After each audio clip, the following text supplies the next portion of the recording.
Carlsen draw odds. Wow, that is a statement that shows confidence. He just won a game with the white pieces on demand, not backing himself to do it again, being so insistent that he takes black, backing himself to hold the draw, but taking only 60% of his opponent's time.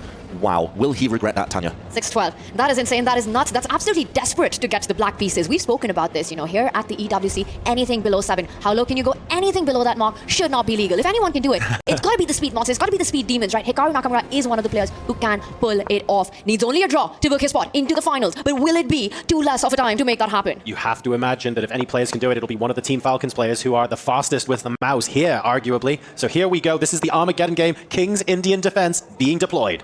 King's Indian part 2 after Hikaru won earlier with the black pieces in this opening, and we see the bayonet attack here from Magnus Carlsen, one of the most trendy variations in this opening. Blocked center, white playing on the queen side, black most likely later playing on the king side. Anyone's game, but quick moves from Hikaru. He's only spent a few seconds up to this point. And after this sudden death Armageddon, a key will be crushed. Will it be Team Liquid's or will it be Hikaru's key right now? There is so much that rides on this final Armageddon of the day, and Hikaru does what King's Indian defense requires. He's got the pawn storm going on that right flank towards Magnus's king. This is game on. It starts looking scary, this position. F4, G5, 8-6, all of that coming up the board. Now the black pawn storm, as we call it, the King's Indian trademark. Hikaru looks locked in, looks super focused, and Magnus is the first to go into the tank. He's burned over a minute of his time. He asked for this opening. Very brave from Magnus this time to go into an opening he's already lost in this match. But there we go, the White Knight jumping forward is another typical motif in this opening. Also typical of Carlsen. You lost in this opening, that's fine. I want another go. I want another bite at the cherry. I want to make things right. He's not afraid of that challenge.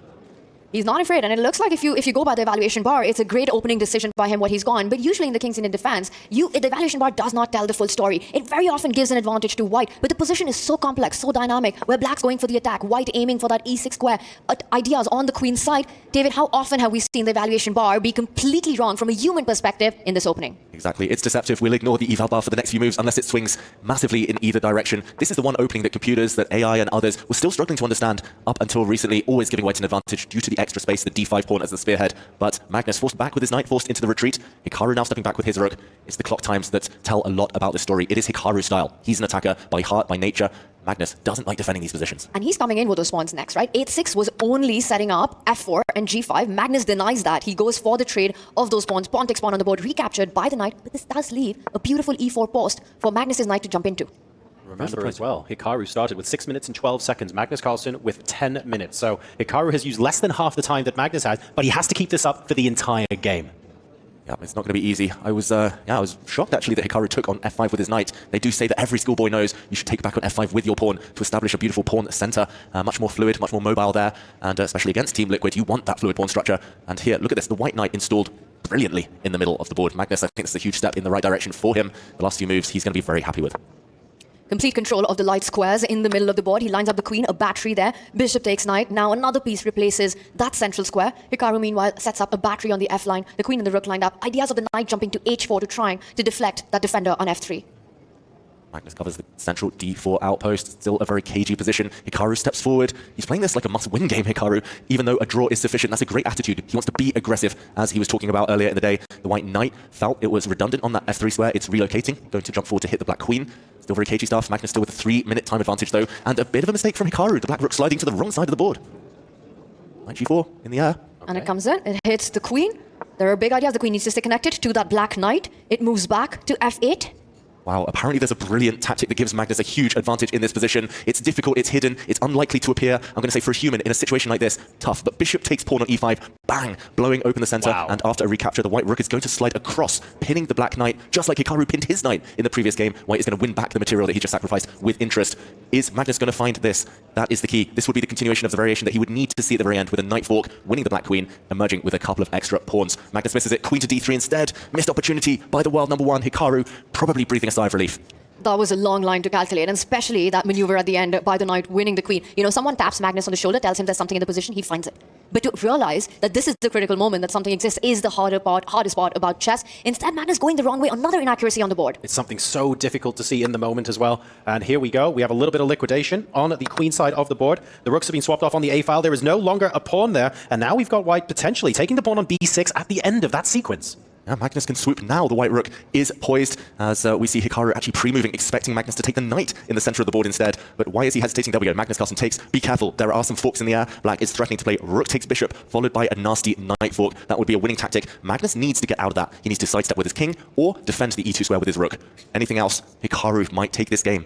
And the time situation is beginning to get better and better for Hikaru Nakamura. He's down to 4 minutes flat. Magnus Carlsen, though, 5:45. Yes, he's still ahead, but that difference between those two times, which started at nearly 4 minutes, is now closer to 1. But Magnus needs to be super careful. He could be lost in one move. He needs to find a good way to stop this trap that has been set up. He moves his king, sidesteps any forks, and there we have Hikaru Nakamura with his decision, stepping in with the rook to the second rank, now threatening a checkmate in one. Queen takes pawn.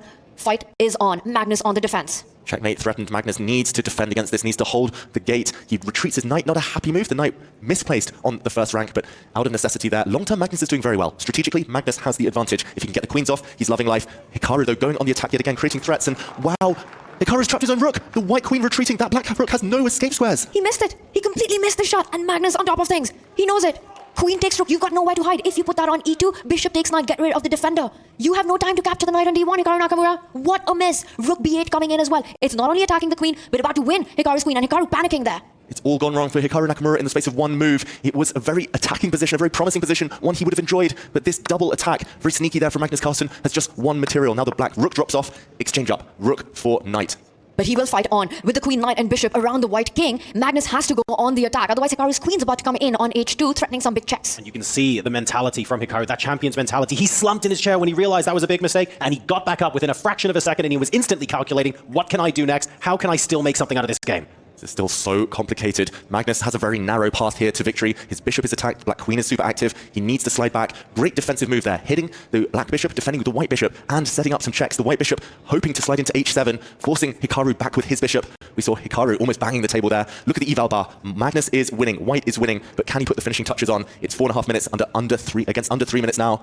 Still anything possible? Exchange up, simplification here, favoring the player who's currently ahead, Hikaru, getting more and more frustrated as he sits because he has fewer pieces with which to create the complications that he so desperately wants and needs in this game. But Magnus Carlsen's the one who's playing for the win here. He goes in with a check, and now look at that beautiful move. Retreats the bishop. Once the king is disconnected from the bishop, he disconnects the queen from that dark square bishop. Rook takes bishop is the big threat. Hikaru Nakamura, is he giving up? Hikaru looks devastated. He's going to slide his king across to defend the bishop. The white rook is perfectly placed. The white bishop perfectly placed. All Magnus needs to do is bring in his queen. But Hikaru looks so frustrated, giving up hope. Where is the finishing blow? Magnus looking for it with 4 minutes left. Hits the black queen.